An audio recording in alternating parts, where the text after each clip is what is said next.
things. And I'll gamble. How bad is the shooty? Is this recording? It is recording? Alright, okay. We're breeding the big in this parish.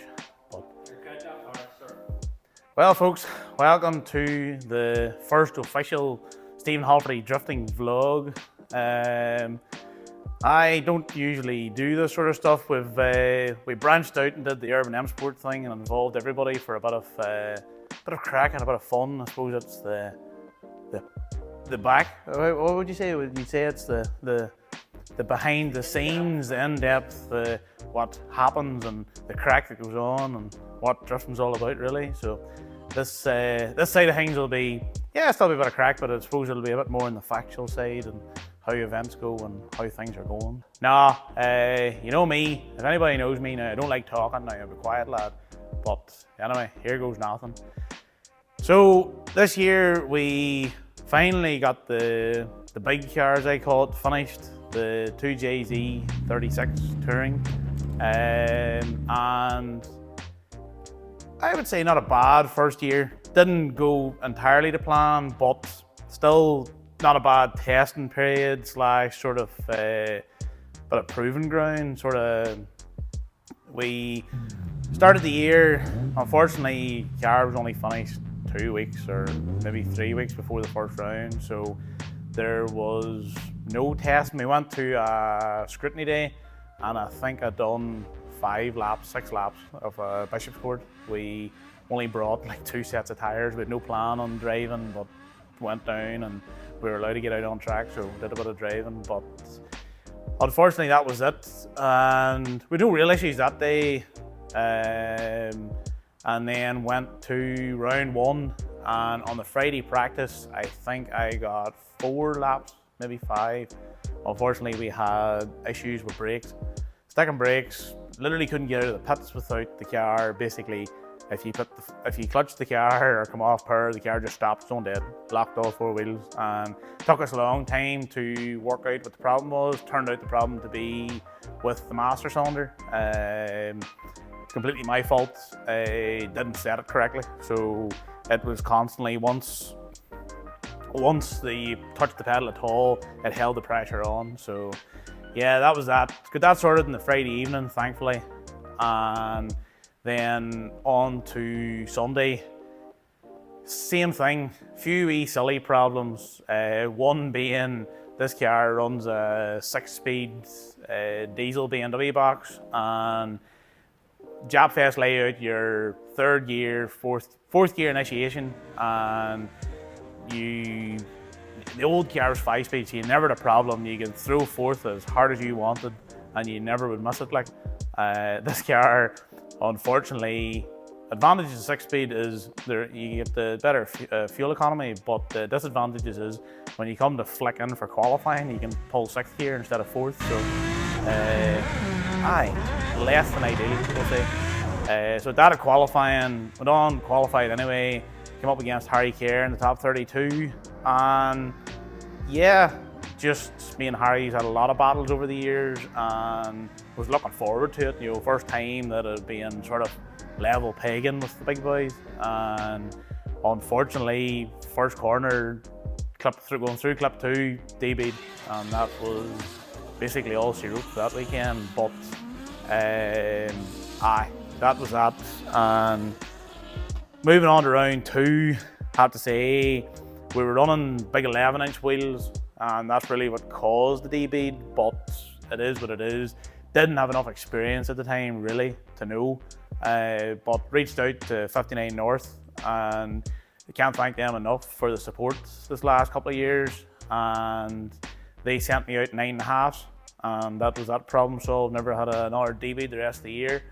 So round 2 we went to Bishopscourt, and wet weekend, but maybe a better weekend for breaking the car in, or we had solved a couple of the teething issues and stuff. So yeah, good enough run. Can't exactly remember where I qualified. I think it might have been top 10, maybe top 16. So I was happier getting a better qualifying score. Ended up top 8. Harry made a few mistakes. I'm chasing him.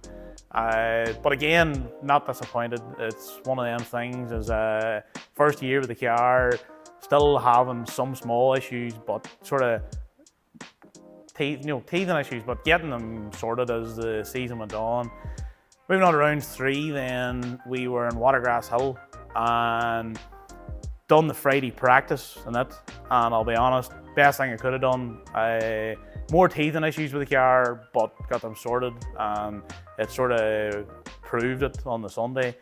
Qualified, I think, again, top 8 maybe, and ended up 4th. Went one more time with Dean Byrne. Unfortunately, my car, I straightened in the last clip, basically last corner I straightened, and I thought it was something I'd done and just played it off. What is what it is. Get the car ready to go for one more time with Dean, and went to the burnout box. I was going, the car sounded funny, but didn't pass any remarks. When it comes to the heat of the moment and you're in a battle situation, you are going to drive on.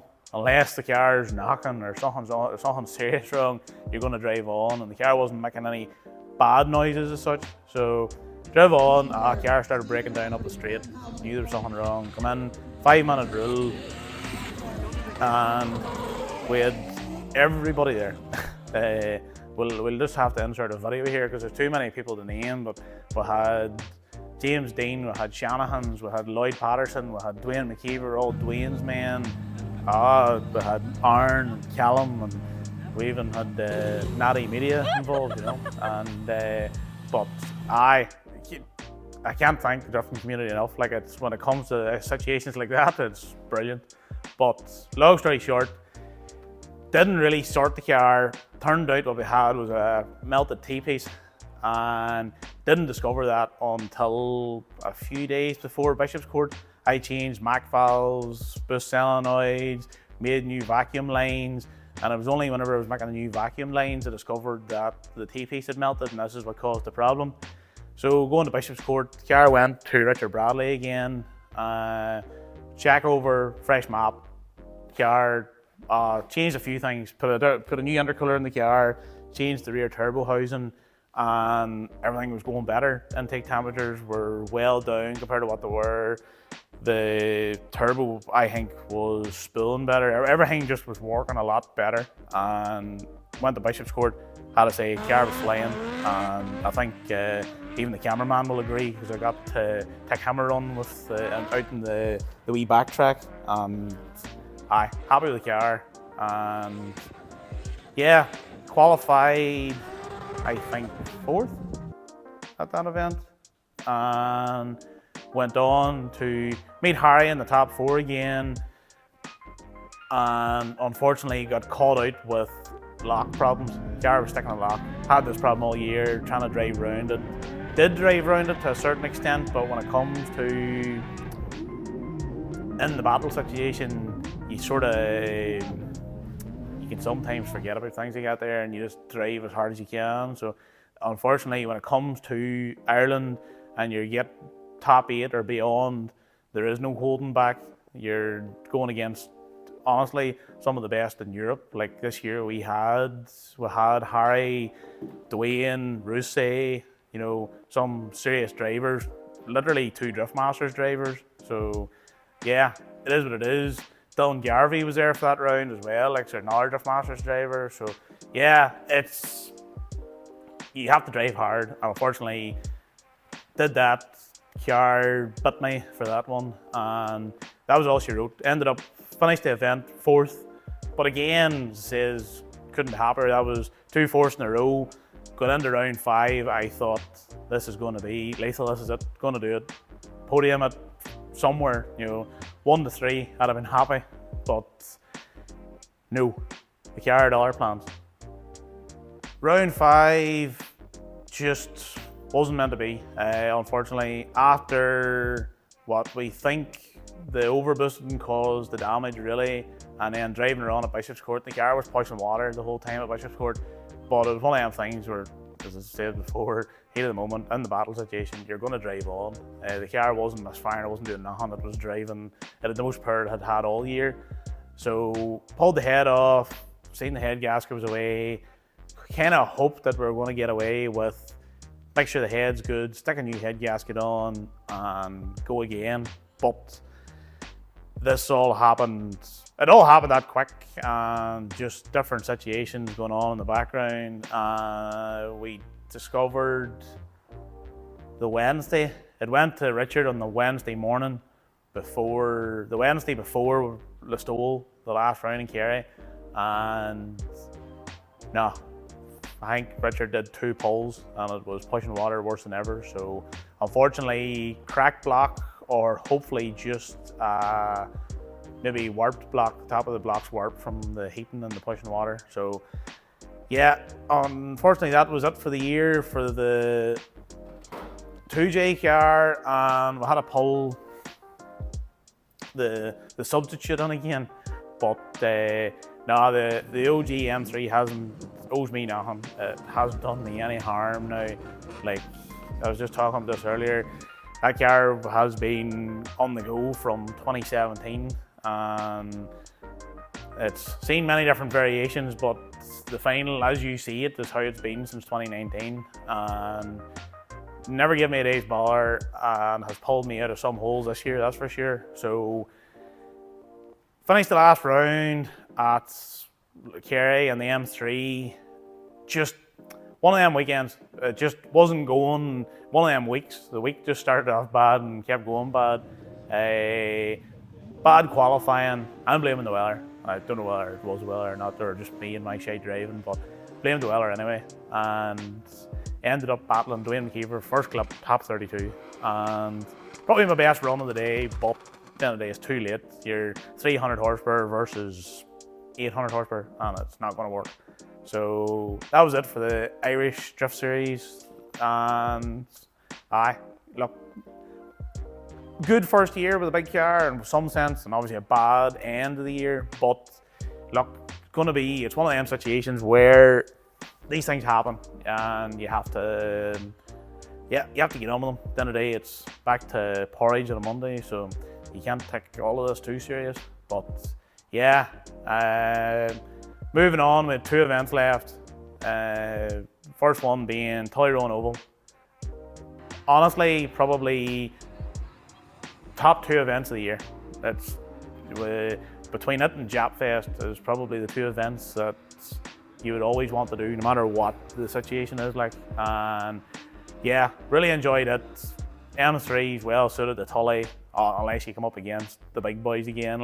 But I have to say, enjoyed it. I think I qualified 7th or 8th in it, and ended up battling my way the whole way to the top 8. Yeah, top 32 at Ben Galbraith. Top 16 had a really good battle with Ben Rogers, and then again met Dwayne McKeever in the top 8. And if anybody knows Dwayne, and anybody knows Dwayne around Tyrone Oval, he's a hard man to beat on his home turf. So, nah, great fun. Always is a good battle with Dwayne. It's always a bit of crack. So, yeah, Tully again. M3 never missed a beat. Great wee car, as the way you would say, But good fun. Then we got the invite to go to the Irish Drift National down in Rose Green, Tipperary, or the Rose Bowl as Evenflow would call it. So went there. No real expectations, no nothing. Bit of fun, last outing for the year. Go and enjoy it. Went down the Sunday morning. Practice going not too bad. Went out to do my super lap. Broke a shaft. First shaft I've ever broke, ever. And yeah, one of them ones, but got it fixed anyway. Got out to super lap and ended up qualifying 2nd. So happy with that. Obviously qualified 2nd with a lot of big drivers there as well, and ended up through to the top 8 against Owen Magner. I think I gave him a good enough battle. So, but unfortunately, just being greedy or whatever, or just it is what it is. I had him in the last corner and spun. Well, that was it. That was day over, season officially over at this point. But couldn't ask for a better year. The crack was good every round. Everybody's still talking to everybody, so that's a bonus. Nobody fell out, Great job. And yeah, that's really it. Just couldn't ask for more. To say welcome to part 2. Aye. Bowie, Bowie, Bowie, Bowie, Bowie, Bowie, Bowie, Bowie, Bowie.